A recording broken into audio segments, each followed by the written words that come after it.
Hey guys, welcome back to the channel. In today's tutorial I'll show you how to delete your tabs on Chrome. So let's get started. So let's open it. Now you can see your tab which is available on the top right corner of your screen, which is on the second last option. So tap on it.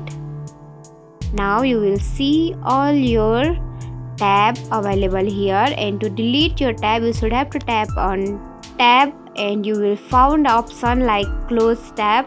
So tap on it. Either you can tap on cross icon which is available on the right side of your tab. So tap like this, then see you have deleted all your tab like this. And that's it. If you found this tutorial helpful, don't forget to like, comment, share, subscribe, and also hit the bell icon for more easy tutorials. I'll see you in the next video. Till then, bye bye, take care, have a great day.